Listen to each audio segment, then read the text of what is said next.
Students, chapter number 9, the living organisms, characteristics and habitats, part 2. In our last session हमने देखा था कि habitat क्या होता है. ठीक है, तो the place where organisms live is called habitat. हम लोग अभी हमारे सिटी में रहते हैं, तो हमारा जो सिटी है वो हमारा हैबिटेट है. ठीक है. Then adaptation means the features that are in the organism to live in the habitat is called adaptation. Then habitat में क्या होता है? एक होता है बायोटिक कंपोनेंट, मतलब कि living things. For example plants, animals, insects, वो सब बायोटिक कंपोनेंट है. और अबायोटिक कंपोनेंट मीन्स जो नॉन लिविंग थिंग्स है, जिसमें क्या आता है rock, soil, air, water, that all are abiotic component. Okay, now 9.3 a journey through different habitats. Some terrestrial habitats means जमीन वाले. terrestrial habitat means जमीन पे. तो पहला है डेजर्ट, मतलब कि रणभूमि. तो we discussed the abiotic factors of a desert and the adaptations in camels. क्या डिस्कस किया था कि एबायोटिक फैक्टर की, जिसमें बहुत सूखे सूखे वहाँ पे थोर वैसा सब प्लांट होता है. और अडेप्टेशन इन कैमल, मतलब कि हमने देखा था कि कैमल को पसीना नहीं आता है, फिर उसका जो छान होता है, मतलब उसका जो डंग होता है, इट इज़ उसमें वाटर बहुत कम होता है. क्यों? बिकॉज वहाँ पे वाटर उसको आसानी से मिलता नहीं है.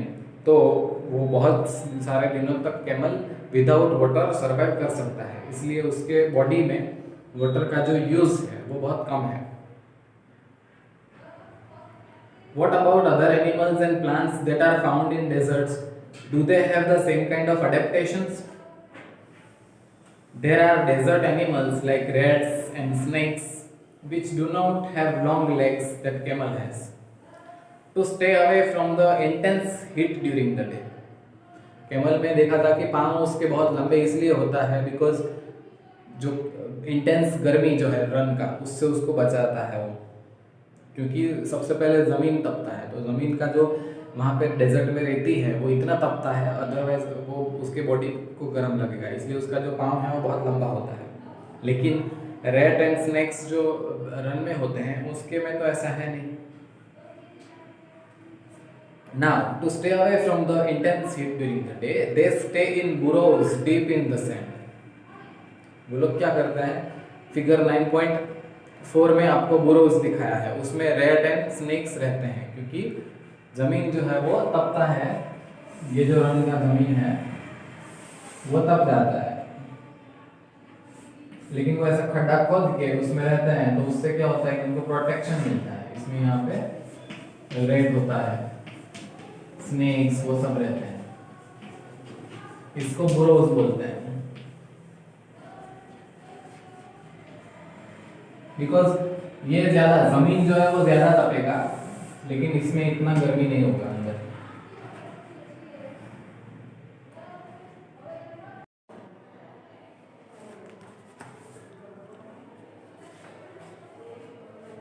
तो डेजर्ट में हमने देखा कि जो बुरो होता है, मतलब कि जमीन के अंदर वो लोग रेड एंड जो स्नेक्स होता है वो ऐसे करके यहाँ पे रहते हैं. क्यों ऐसा करना पड़ता है? जमीन बहुत तपता है, गर्म होता है, तो नीचे उनको इतना गर्मी नहीं लगेगा. फिर आपने प्लांट में देखा कि कैक्टस जो होता है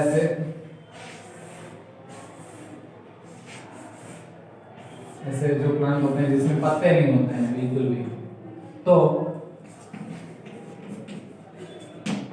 एक एक्टिविटी दिया है कि जो हमारा जो नॉर्मल प्लांट होता है पत्ते वाला, उस पर पॉलीथीन बैग लगाओ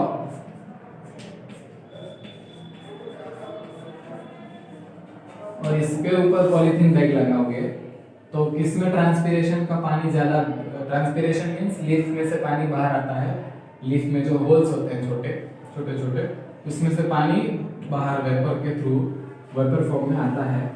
तो इस लीफ वाले में ज़्यादा पानी कलेक्ट होगा कंपेयर टू कैक्टस में, बिकॉज वहाँ पे जो है ट्रांसपीरेशन बहुत कम है। डेजर्ट में उनको पानी का ज़रूरत है, बचाना है पानी, इसलिए ट्रांसपीरेशन का प्रोसेस बहुत कम होता है। और उसका जो रूट है वो बहुत लॉन्ग होता है। क्यों? बिकॉज बहुत गहराई में पानी देखने को मिलता है आपको। पानी का जो लेवल है डेजर्ट में जमीन के नीचे वो बहुत गहरा होता है, तो रूट जो है वो बहुत गहराई तक जाके पानी कलेक्ट करते हैं। माउंटेन रीजन में आते हैं, तो माउंटेन रीजन में जो प्लांट्स हैं वो ऐसा, आपको जो क्रिसमस ट्री का जो शेप है ऐसा दिखेगा। क्यों ऐसा है? क्योंकि विंटर में बहुत ज्यादा स्नो गिरती है या पानी जो रेनफॉल में गिरता है, तो इजीली बाहर यहाँ से निकल जाएगा स्नो में, वो सब कलेक्ट नहीं होगा। अगर कलेक्ट होगा तो बिगड़ जाएगा पत्ता। तो ऐसा शेप होता है उनमें। और फिर जो एनिमल्स हैं जैसे कि याक है, लेपर्ड है, स्नो लेपर्ड, फिर वहाँ पे जो माउंटेन का गोट होता है, बकरी होता है, तो उसमें ठंडी से बचने के लिए उनके में फर होता है। फर मीन्स जो थिक हेयर दिखते हैं आपको उनकी स्किन पे, उसको फर बोलते हैं। उससे उनको प्रोटेक्शन मिलता है ठंडी में। गोट के जो नेल होते हैं तो बहुत लंबे होते हैं क्योंकि उसको माउंटेन पे चढ़ना होता है ऊपर नीचे। फिर ग्रासलैंड में फॉरेस्ट और डियर रहते हैं, मैदान में कौन कौन रहता है? लायन है, फिर डियर।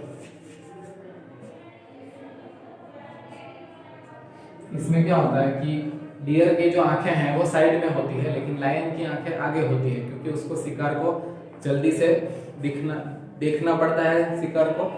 फिर लायन का जो स्किन कलर है वो ऐसा है कि दूर से वो दिखेगा नहीं, वो मिक्स हो जाएगा जो ग्रास का जो कलर है उसके साथ, तो वो छुप सकता है और शिकार कर सकता है।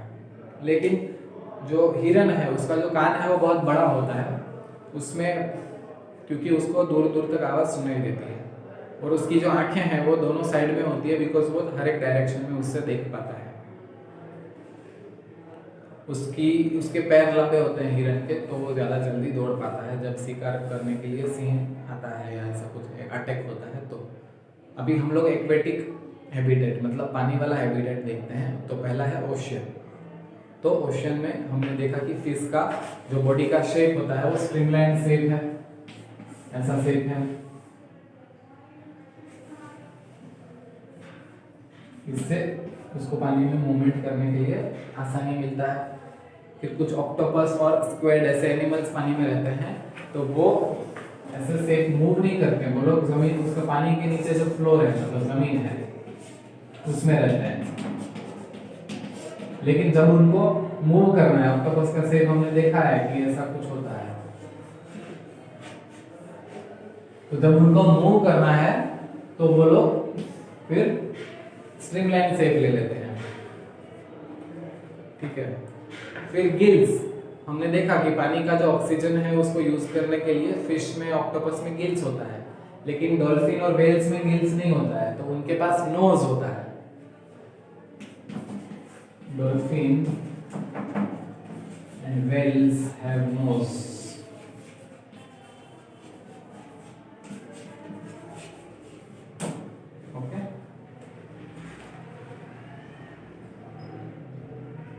फिर वो लोग क्या करते हैं कि वेल्स और डेल्फिन है वो पानी में से बाहर सरफेस पे आके सांस लेते हैं, वापस अंदर चले जाते हैं और लंबे समय तक वो लोग रह सकते हैं पानी में।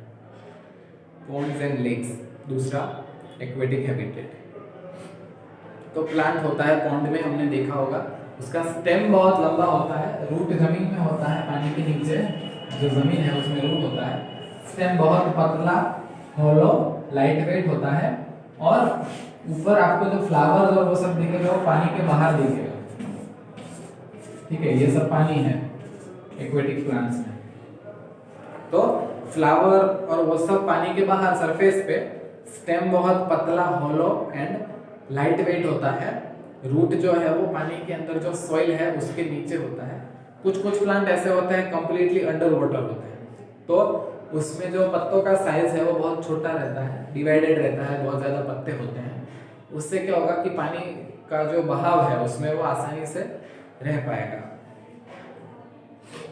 और ज़मीन पे जो प्लांट होते हैं उसमें रूट का यूज़ ये है कि रूट में से मिनरल्स, वाटर सब प्लांट के दूसरे पार्ट में पहुंचता है। लेकिन बेसिक जो फंक्शन है रूट का पानी में जो प्लांट है उसमें क्या है कि उसको वहाँ पे खड़ा रहना है, मतलब तो उसके लिए ही पानी का जो एक्वेटिक प्लांट में जो रूट होता है उसका काम वही है, प्लेस पे उसको रखने के। अभी फ्रॉग, तो फ्रॉग पानी में भी दिखता है और ज़मीन पे भी रह सकता है, दोनों जगह पे वो लोग फ्रॉग रह सकते हैं। पीछे के जो उसके लेग्स हैं वो बहुत ही स्ट्रॉन्ग बैक लेग, वो बहुत स्ट्रॉन्ग होता है लेग्स, उससे वो बहुत जल्दी ही ऐसे जंप कर सकता है, ठीक है। और उसका जो फीट होता है वो वेब्ड होता है, मतलब जाली वाला होता है ऐसे। उसका जो फीट, उसकी जो उंगलियां हैं तो जॉइंट है ऐसे। तो पानी में जब उसको मूव करना है तो उससे उसको हेल्प मिलेगा पानी में मूव करने के लिए। So this is all about habitats. उसमें देखा हमने ग्रासलैंड, माउंटेन और डेजर्ट, वो टेरेस्ट्रियल हैबिटेट में देखा। ओशियन एंड पॉन्ड, लेक वो हमने एक्वेटिक हैबिटेट में देखा। Thank you.